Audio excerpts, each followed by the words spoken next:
के आगे से परिक्रमा ना होकर पीछे से चालू, पीछे से परिक्रमा चालू।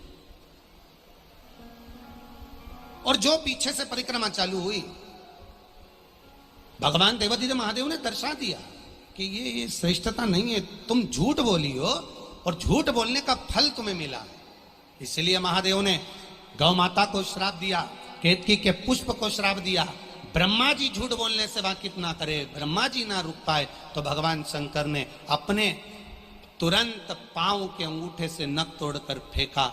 फेंकते से काल भैरव को प्रकट करा। काल भैरव ने अपनी चीटी उंगली का नख फेंककर ब्रह्मा जी का शीश काट दिया। शीश लुढ़कता लुढ़कता लुढ़कता लुढ़कता लुढ़कता लुढ़कता गया और ब्रह्मा जी के रक्त से एक नदी प्रकट हो गई, जिसका नाम कर्मनाशा नदी पड़ गया। कर्मनाशा जो आज भी उत्तर प्रदेश में बहती है, उस नदी में कोई पुण्यवान ने जिंदगी में कोई यज्ञ अनुष्ठान व्रत पूजन जो भी करा होता है, उसका छींटा भी अगर शरीर पर लग जाए तो उसके जीवन का सारा पुण्य समाप्त हो जाता है। ऐसी कर्मनाशा नदी है। एक बात बहुत ध्यान लगाकर सुनिएगा, एक बेलपत्री और उस बेलपत्री में एक चंदन की बिंदी और एक अक्षत का दाना मात्र रखकर भी अगर शिवालय पर चढ़ा दी जाती है, एक बेलपत्री, एक चंदन का बिंदी, और चंदन फिर निवेदन करेंगे आज के जमाने में तुम लोग सब घिसा घिसाया पड़ा पड़ाया डब्बी का सामान ले लेकर, वो नहीं, चंदन की मुठिया रखो, थोड़ा सा भी घिसो, जरा सा भी घिसो, उसकी एक बिंदी और एक चावल का दाना जब हम भगवान देवादिदेव महादेव को समर्पित करते हैं, अपनी कामना कर कर समर्पित करते हैं, तो निश्चितता है कि आपने व्रत करा ना करा, आपने उद्यापन करा ना करा, आपने अनुष्ठान करा ना करा, शिव महापुराण की कथा कहती है शंकर भगवान उसका फल शीघ्र प्रदान कर देते हैं। भले आपने कुछ करा ना करा, उसका फल तुम्हें मिल जाता है। कि अब मेरा जीवन बहुत नरक सा निकल रहा है, बहुत कष्टमय निकल रहा है।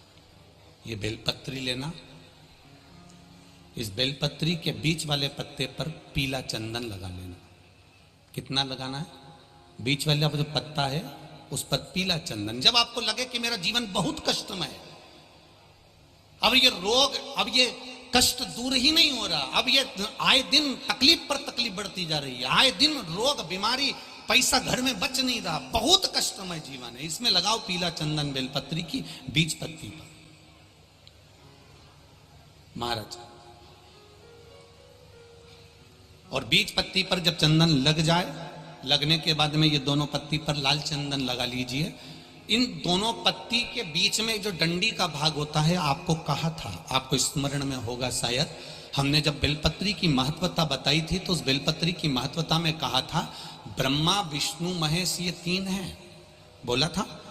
बीच में ये बड़ी पत्ती से लेकर जो दो पत्तियां होती हैं, इनके बीच में जो जगह बचती है, इसमें मां पार्वती के 64 योगनियां, मां पार्वती अपनी पूर्ण सिद्धि के साथ में जितनी भी देवी के स्वरूप हैं, वो माता 64 योगनियां देवी के स्वरूप में यहां पर विराजमान होती हैं। दो पत्ती के नीचे से जो डंडी होती है नीचे तक, ये पूरी डंडी में 33 कोटि देवी देवताओं विराजमान होते हैं इस पूरी डंडी के अंदर।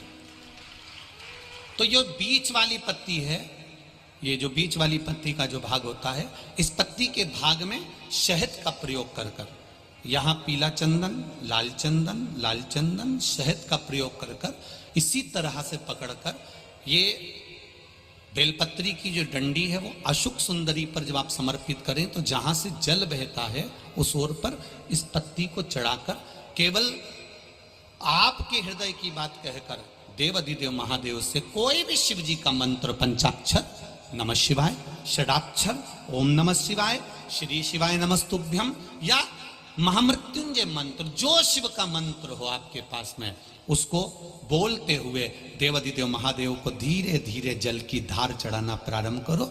जल की धार जब पूर्ण होने लगे, उसमें थोड़ा जल बचे, तब अशोक सुंदरी पर जो तुमने बेलपत्र चढ़ाई है वहां उस जलधार को चढ़ाएं और जल चढ़ाकर बाबा से विनती कर कर उसी बेलपत्र को वापस उठाकर कहीं जलाशय में या किसी पेड़ के नीचे विसर्जन कर दें और 1 लोटा जल वहां भी चढ़ा दें। बस निवेदन कर कर आ जाइए, मेरा बाबा 3 माह के अंदर हाथ जरूर पकड़ेगा और आपको दलदल से बाहर निकाल देगा। सुंदरता होगी तो लुच्चों की नजर पड़ेगी, गले में सोने की चेन होगी तो चोर की नजर पड़ेगी, और मुख में शिव का नाम होगा तो महादेव की नजर पड़ेगी। ये निश्चित है।